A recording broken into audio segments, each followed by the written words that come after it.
و زبیر، حسن و حسین، انہوں نے دھمال ڈالی، عورتیں بھی دھمال ڈال رہی ہیں، مرد بھی دھمال ڈال رہے ہیں، اور یہ بڈھا کرسی پہ بیٹھ کے ناچ رہا ہے، اور جو دھمال نہیں ڈالتا ان کو ماں کی گالیاں دیتا ہے، بہن کی گالیاں دیتا ہے، گنتی گالیاں دیتا ہے۔ جو دھمال نہیں ڈالے گا اس کی ماں کو یوں، اس کی بہن کو یوں۔ یہ کون سا دین ہے؟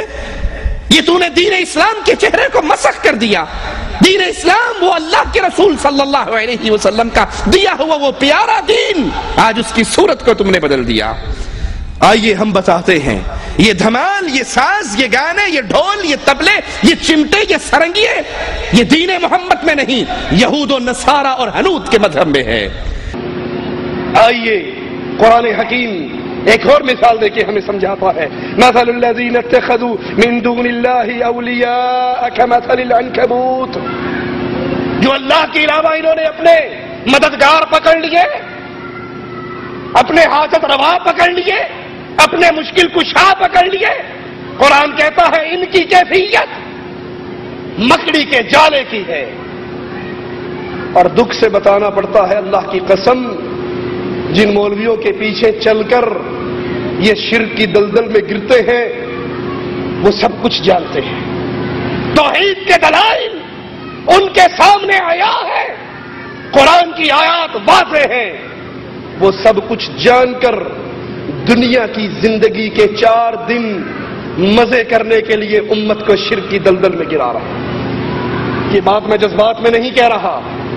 محمد میاں کھچوچوی انڈیا کا بہت بڑا مولوی ہے، لندن کے اندر ایک تقریر کرتا ہے، اس کانفرنس کا نام غوث اعظم کانفرنس ہے، اور اس کانفرنس میں بیٹھتے ہی وہ کہتا ہے کانفرنس کا نام کیا ہے؟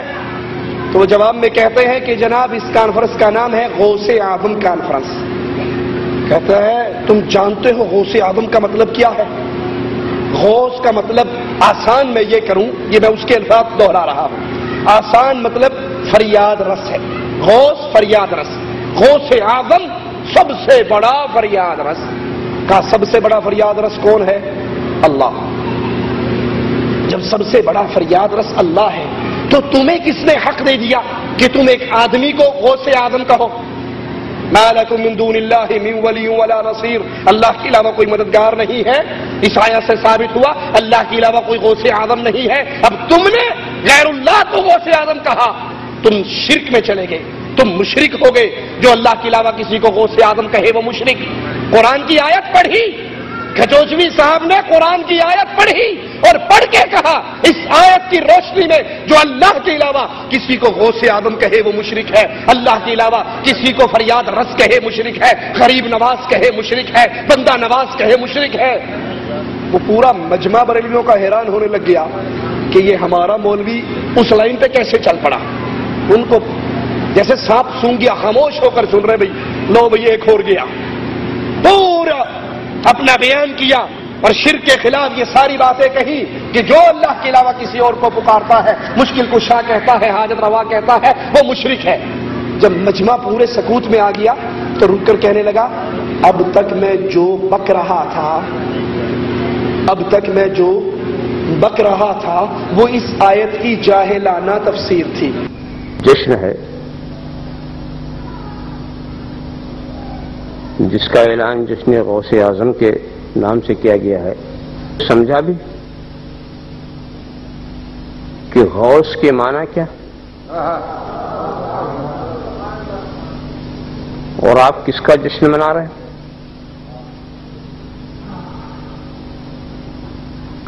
بہت ہی سامنے کا ترجمہ عرض کروں جو سب کی سمجھ میں آئے، فریاد رس۔ غوث کون ہے؟ جو فریاد رس۔ غوث اعظم کون ہے؟ جو سب سے بڑا فریاد رس۔ کیا قرآن کریم کی یہ آیت آپ کے سامنے نہیں آئی؟ وَمَا لَكُم مِّن دُونِ اللَّهِ مِن وَلِيٍّ وَلَا نَصِيرٍ، تمہارے لیے اللہ کے سوا نہ کوئی مددگار ہے نہ کوئی ولی۔ یہ محکم ہے، اس میں کوئی اشتباہ نہیں. تو جب خدا کے سوا کوئی ولی ہے ہی نہیں، کوئی فریاد رس ہے ہی نہیں، کوئی مددگار ہے ہی نہیں، تمہیں کیا حق پہنچتا ہے کہ تم خدا کے سوا کسی کو مددگار قرار دو، کسی کو ولی قرار دو، کسی کو اپنا ولی بناؤ؟ اس لیے کہ فریاد رس صرف خدا ہے، ولی صرف خدا ہے، مددگار صرف خدا ہے، ناصر صرف خدا ہے، نصیر صرف خدا ہے، مشکل کشا صرف خدا ہے، حاجت روا صرف خدا ہے، دافع البلا صرف خدا ہے، شافع الامراض صرف خدا ہے. جب صرف خدا ہے تو غوث اعظم بھی وہی ہے. خدا کے سوا کسی کو مددگار بنانے کا حق کہاں سے مل گیا؟ خدا کے سوا کسی کو حاجت روا کہنا، خدا کے سوا کسی کو مشکل کشا کہنا، خدا کے سوا کسی کو دافع البلا کہنا، خدا کے سوا کسی کو شافع الامراض کہنا، خدا کے سوا کسی کو بندہ نواز کہنا، خدا کے سوا کسی کو غریب نواز کہنا. تمہیں حق کیا ہے جب صاف آیت کہہ رہی ہے ما لکم من دون اللہ من ولی ولا نصیر، کوئی نہیں ہے اللہ کے سوا تمہارا کوئی مددگار، تمہارا کوئی ولی، کوئی دوست، کوئی نصیر، کوئی ناصر، کوئی حاجت روا نہیں. اب اگر تم نے کسی کو خدا کے سوا حاجت روا بنایا تم مشرک ہو گئے. اب تم نے اگر کسی کو خدا کے سوا مشکل کشا کسی کو کہا تو تم مشرک ہو گئے. اب اگر تم نے کسی کو خدا کے سوا غوث یا غوث اعظم کہا تم مشرک ہو گئے. اب اگر تم نے کسی کو خدا کے سوا ولی دوست قرار دیا تم مشرک ہو گئے. اگر تم نے مالک و ناصر قرار دیا تم مشرک ہو گئے. سنا آپ نے؟ ابھی جو کچھ میں بک رہا تھا یہ اس آیت کی جاہلانہ تفسیر ہے.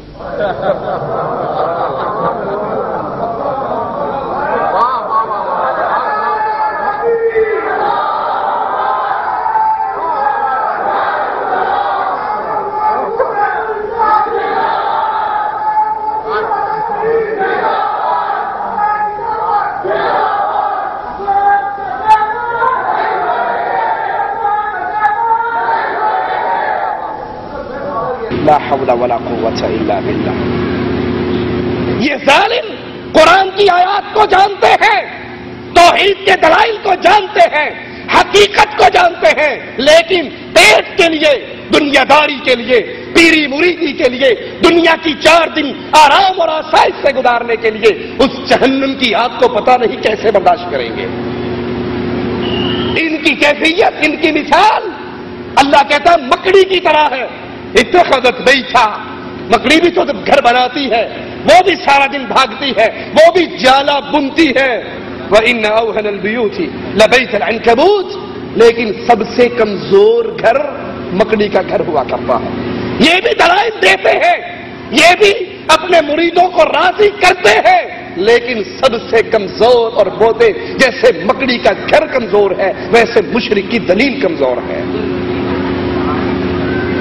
ہم آپ کو قرآن کا پیغام سناتے ہیں، ہم آپ کو قرآن کی آواز سناتے ہیں.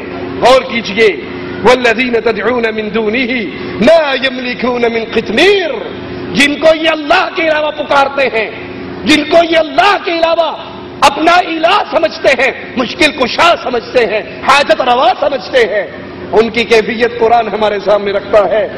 لا یملکون من قطمیر، وہ کھجور کی گٹھلی پہ اگنے والے چھلکے کے بھی مالک. اولاد دینا دور کی بات، شفا دینا دور کی بات، بابا دھنکے کے ڈنڈے کھا کر وزارت ملنا دور کی بات. قرآن کہتا ہے یہ کھجور کی گٹھلی کے چھلکے کے بھی مالک نہیں ہیں.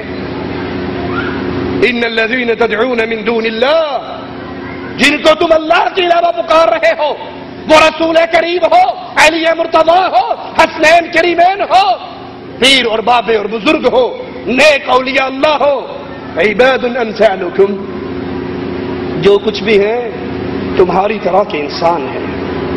تمہاری طرح کے بندے ہیں، جس طرح تم انسان ہو اللہ کے بندے ہو، یہ بھی انسان اور اللہ کے بندے ہیں۔ سننے والے کہیں گے دیکھو جی کتنے گستاخ ہیں۔